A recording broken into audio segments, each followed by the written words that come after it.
नमस्कार दोस्तों, आज आपके लिए लेकर आया हूँ डॉक्टर पारुल अग्रवाल जी की लिखी हुई कहानी अतीत की सियाही।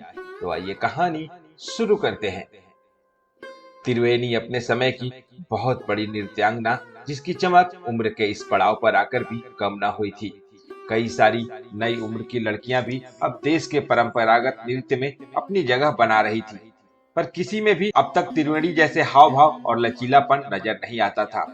ऐसे में अपराजिता जैसी नवयौवना, जिसकी उम्र मुश्किल से 20 साल होगी, कथक की राष्ट्रीय प्रतियोगिता में प्रदेश स्तर पर चयनित होकर भाग लेने आती है। नृत्य करते हुए उसकी भाव भंगिमा और शरीर का समन्वय देखते बनता है। सारा निर्णायक मंडल ने एक स्वर में उसको विजेता घोषित कर दिया। कई वर्षों बाद आयोजन समिति को देश का अंतर्राष्ट्रीय स्तर पर प्रतिनिधित्व करने के लिए अपराजिता के रूप में नई प्रतिभा मिली थी। नहीं तो अभी तक कोई भी कम उम्र की लड़की त्रिवेणी को टक्कर नहीं दे पाई थी। आज त्रिवेणी के दम को चुनौती मिली थी। इतने कम उम्र की लड़की से पीछे रहना बार बार उसको एक वृश्चिक दंश की भांति चुभ रहा था। हालांकि हार जीत तो जीवन का हिस्सा है, पर हर बार अपनी प्रशंसा और वाहवाही सुनने की त्रिवेणी को आदत हो गई थी। वो अपनी हार स्वीकार न कर सकी और गुस्से से दंदनाती हुई निकल गई। अगले दिन के सभी समाचार पत्रों में अंतर्राष्ट्रीय प्रतियोगिता के लिए किसी अपराजिता नाम की नई लड़की का चयन और त्रिवेणी का गुस्से से तमतमाकर आयोजन से निकलना सुर्खियों में छाया हुआ था। इसके साथ दो चार समाचार पत्रों में उस लड़की अपराजिता की फोटो भी छपी थी। फोटो को देखकर त्रिवेणी को अपने कॉलेज के दिन याद आ गए। वो भी हूबहू ऐसी ही दिखती थी। एक समाचार पत्र ने अपराजिता की सराहना करते हुए लिखा था कि साधारण से परिवार की ये लड़की न सिर्फ चेहरे मोहरे में त्रिवेणी की प्रतिरूप लगती है, अपितु नृत्य और भाव भंगिमा में भी उससे 21 बैठती है। वो अभी ये सब पढ़ ही रही थी कि उसकी घनिष्ठ सखी रेशमा का फोन आया और उसने उसे टीवी का प्रतिष्ठित चैनल लगाने के लिए कहा। जैसे ही टीवी खोला, उसमें अपराजिता का लाइव साक्षात्कार आ रहा था। वैसे भी मीडिया की आदत तो चढ़ते सूरज को प्रणाम करने की होती है। त्रिवेणी को उस लड़की की शक्ल और बात करने का तरीका हूबहू अपने जैसा लग रहा था। वो कुछ सोच समझ पाती इतनी ही देर में उसको अपराजिता के परिवार के विषय में कुछ शब्द पढ़े, जिसमें उसे सुनाई दिया कि उसके पिता नहीं है। उसकी माँ ने पार्लर में काम करके उसको पढ़ाया लिखाया और नृत्य की विधिवत शिक्षा दिलाई। साक्षात्कार के समाप्त होने के पश्चात भी त्रिवेणी का मन अपराजिता में ही अटका हुआ था। अपराजिता के चेहरे से इतनी समानता उसके लिए पहेली बनी हुई थी। वैसे तो उसने कहीं पढ़ा भी था कि पूरी दुनिया में 6 लोगों के चेहरे मिलते जुलते होते हैं, पर इन तर्कों से वो अपने आप को समझा नहीं पा रही थी। यही सब त्रिवेणी के दिमाग में चल रहा था। तभी उसके 20 साल पुराने अतीत की यादें चलचित्र की भांति उसकी आंखों के समक्ष चलने लगी। आज से 20 साल पहले वो अल्हड़ सी किशोरी थी और उसको विदेशी उच्चायोग में राजनयिक के पद पर कार्यरत पिता के धन और शानो शौकत ने पूरी तरह बिगाड़ रखा था। पिता अपने कार्य से तो माता अपनी किट्टी पार्टी और अभिजात्य वर्ग की अन्य पार्टियों की वजह से अधिकतर घर से बाहर ही रहते थे। घर पर प्यार के दो बोल के साथ उसके अनुचित कृत्यों पर बोलने वाला कोई न था। वो अपने साथ पढ़ने वाले लड़के लड़कियों को ही घर पर बुलाकर अपना समय बिताती। ऐसे ही उसकी घनिष्ठता चंदन नाम के लड़के से हो गई, जिसकी रहन सहन का स्तर उसकी तुलना में काफी निम्न था। पहले तो चंदन त्रिवेणी से दूर रहने की कोशिश करता, पर वो उम्र ही कुछ ऐसी है कि दिल के आगे दिमाग एकदम बेबस हो जाता है। ऐसा ही कुछ चंदन के साथ भी हुआ। वो त्रिवेणी के मोह पास में ऐसा बंधा कि अपने आस पास की दुनिया भूलने लगा। त्रिवेणी के घर पर तो वैसे भी उसके बहकते कदमों को रोकने वाला कोई नहीं था। एक दिन चंदन त्रिवेणी के साथ उसके घर पर ही था और दोनों के बीच ऐसा कुछ हो गया जो समाज की नजरों में ठीक नहीं था। दोनों के बीच की सारी मर्यादा टूट गई। थोड़े समय बाद जब त्रिवेणी की तबीयत खराब हुई और घरेलू उपचार के बाद भी कोई लाभ न हुआ, तब त्रिवेणी की मां का ध्यान उसकी तरफ गया। डॉक्टरी परीक्षण के बाद त्रिवेणी के गर्भवती होने की पुष्टि हो गई। अब त्रिवेणी के माता पिता के पैरों तले जमीन खिसक गई। उन्होंने उसका गर्भपात करवाने की कोशिश की और डॉक्टर ने उसकी उम्र कम होने तथा समय थोड़ा अधिक बीत जाने के कारण मना कर दिया। अब त्रिवेणी के माता पिता को समझ नहीं आ रहा था क्या करे। एक तरफ समाज में उनकी बनाई प्रतिष्ठा और दूसरी तरफ बेटी का भविष्य। औलाद के प्रति अपने कर्तव्य ना निभाने का पछतावा भी कहीं न कहीं मन में था। त्रिवेणी के पिताजी ने तुरंत फैसला लिया, वो त्रिवेणी को बच्चा होने तक अपनी विधवा बहन जो यहाँ से दूर एक कस्बे में रहती है वहां भेज देंगे। वैसे भी यहाँ उनके घर वालों का आना जाना नहीं था, वही हर महीने उनके पास जरूरत का सब सामान और रुपया पैसे भेजते रहते थे। सुबह की पहली किरण के साथ ही पत्नी को त्रिवेणी के साथ अपनी बहन के पास रवाना कर दिया। सबको यही कहा गया कि कुछ जमीन संबंधी काम अचानक से आ गया, इसीलिए पुत्री और पत्नी को तुरंत वहां भेजना पड़ा। उस समय सोशल मीडिया या मोबाइल का जमाना तो था नहीं, किसी को ज्यादा भनक भी लगती। त्रिवेणी के गर्भवती होने की खबर के बाद उसका पढ़ने जाना भी बंद हो गया था, इसीलिए चंदन से मुलाकात भी बंद हो गई थी।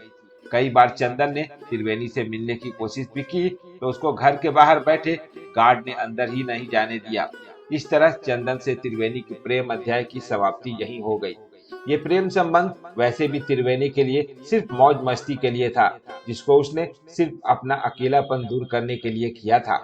अब त्रिवेणी अपनी माँ के साथ अपनी विधवा बुआ के पास पहुंच गई। कुछ महीनों के पश्चात प्रसव का समय भी आ गया और प्रसव पीड़ा से वो बच्चे को जन्म देने के पश्चात बेहोश हो गई।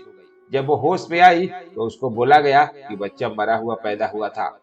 मरे हुए बच्चों की बात सुनकर उसे थोड़ा सा झटका लगा, फिर उसने अपने भविष्य की सोचते हुए अपनी बुआ और माँ से ज्यादा कुछ नहीं पूछा। उसको तो ये भी नहीं पता था कि उसको बेटी पैदा हुई थी या बेटा। सब कुछ उसके पिताजी की योजना अनुसार चल रहा था। उसके प्रसव के बाद और उसकी तबीयत के संभलते ही उसके पिता ने अपना ट्रांसफर दूसरे शहर में करा लिया। अब यहाँ उसकी आगे की पढ़ाई और नृत्य की विधिवत शिक्षा शुरू हुई। वैसे भी वो नृत्य में पहले से ही पारंगत थी, पर वो उसमें और भी निपुणता प्राप्ति करती जा रही थी। उसके सब दोषों को पिता ने अपने पद के आवरण से ढककर 4-5 वर्षों के बाद उसका विवाह मानव से किया, जो उद्योगपति घराने से था। ससुराल में भी कोई रोक टोक नहीं थी। ससुराल के वैभव और मानव के प्यार के बीच वो अपने अतीत के काले सच को पूरी तरह भूल गई। इन्हीं सब में जिंदगी कई साल निकल गए। शादी के इतने सालों बाद भी त्रिवेणी के घर बच्चे की किलकारी ना गूंजी। वो दोबारा गर्भ धारण ना कर पाई। उसके और मानव के सभी टेस्ट भी हुए, पर परिणाम शून्य ही रहा। ऐसे में उसको अपना पहला गर्भधारण और चंदन की धुंधली याद तो आती, पर वो उसे सिरे से झटक कर वर्तमान में आ जाती। वैसे भी किसी पुरानी दोस्त से उसको चंदन के फौज में वीर गति प्राप्त करने की खबर भी मिली थी। दिन ऐसे ही बीत रहे थे। मानव ने अपने आप को काम में और त्रिवेणी ने खुद को नृत्य में पूरी तरह डुबो लिया था। अब त्रिवेणी को लग रहा था कहीं ऐसा तो नहीं कि प्रसव के बाद उससे झूठ बोला गया हो, बच्चा ठीक ठाक पैदा हुआ हो, क्योंकि बेहोश होते होते उसने बच्चे के रोने की आवाज तो सुनी थी। अब वो जल्द से जल्द इस राज को जानना चाहती थी। माता पिता तो अब नहीं रहे थे, पर बुआ जी अभी जिंदा थी। त्रिवेणी ने फैसला लिया कि सूरज की पहली भोर के साथ वो बुआ जी के पास जाएगी और सारी सच्चाई पता लगाएगी। वो तड़के उठकर गाड़ी लेकर बुआ जी के पास निकल गई। मानव भी अपने काम के सिलसिले में और ससुराल के अन्य लोग किसी विवाह समारोह में भाग लेने के लिए बाहर गए हुए थे, इसीलिए उसको किसी से कुछ कहना सुनना भी नहीं था।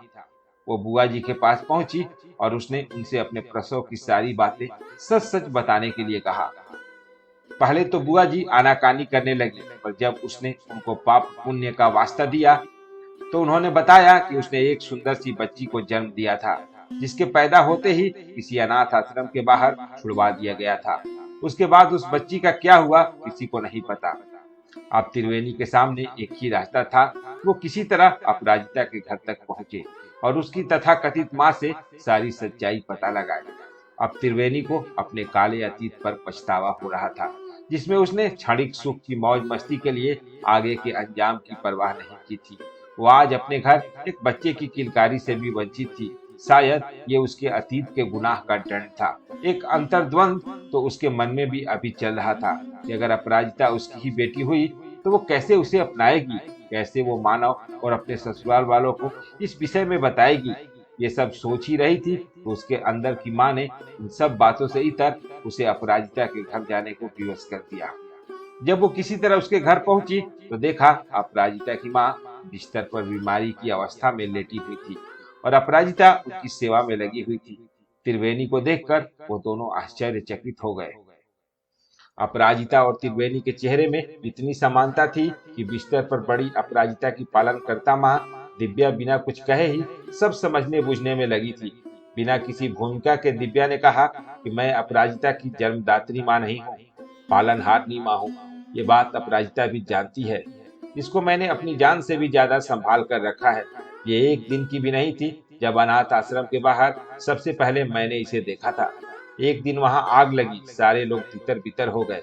पता नहीं कैसे नन्ही सी ये बच्ची मेरे साथ हो गई। मैं तो खुद उस समय 19-20 साल की थी।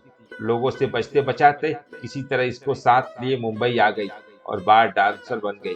खुद कीचड़ में रही पर इस पर आंच ना आने दी। बाद में बार डांस पर प्रतिबंध भी लगा, पर मैंने घरों में और पार्लर में काम करके इसको पाला। इसने भी मेरे को कभी तंग नहीं किया, हमेशा पढ़ाई और नृत्य में अव्वल आती। स्कूल की तरफ से ही इसको पढ़ाई और नृत्य की शिक्षा का सारा प्रबंध किया गया। इसने कथक में विशेष पारंगत हासिल की। इसका डांस देखकर मैं अक्सर सोच में पड़ जाती ये इसके अंदर किसके गुण आए हैं। पर आज आपको देखकर कहीं ना कहीं मेरे को लग रहा है कि आपसे इसका कुछ न कुछ तो रिश्ता है।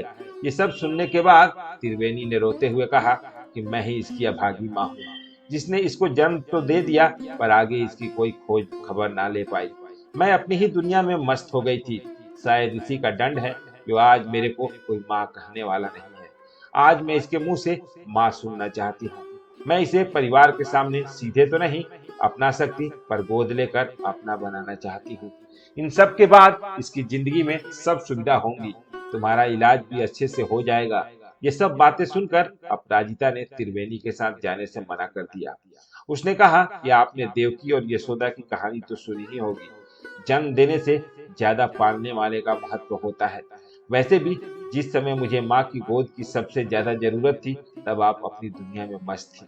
आज अगर मेरी ये पालन करता माँ नहीं होती तो दुनिया मेरे को अवैध बच्चे का नाम दे चुके होती। आज जब मेरी बारी आई इनकी देखभाल की तब मैं इनको बीमारी की हालत में छोड़कर नहीं जा सकती। वैसे भी आपके बड़े महलों में मेरी उपस्थिति पैबंद का काम करेगी। आज भी आपको अपने ससुराल के मान सम्मान की चिंता है। आप मेरे को अपनाना तो चाहती हैं, पर गोद लेकर, जिससे अपना अतीत के काले सच को छुपा सके और पूरी दुनिया को दिखा सके कि आप कितनी महान हैं। आपके इसी स्वार्थ के चलते शायद भगवान ने आपको अब तक मातृत्व के सुख से वंचित रखा है। अपराजिता की बातों ने त्रिवेणी को अंदर तक हिला दिया। पछतावे की आग में झुलसती हुई वो वहां से उठकर अपने घर की तरफ चल पड़ी। शायद उसके कर्मों का यही सजा नियति ने तय की थी। आज अतीत की स्याही ने उसके जीवन भर के पछतावे की कहानी कह दी थी। उम्मीद है दोस्तों आपको ये कहानी जरूर पसंद आई होगी। तो फिर मिलते हैं एक और नई कहानी के साथ। तब तक अपने दोस्त को दीजिए इजाजत। धन्यवाद।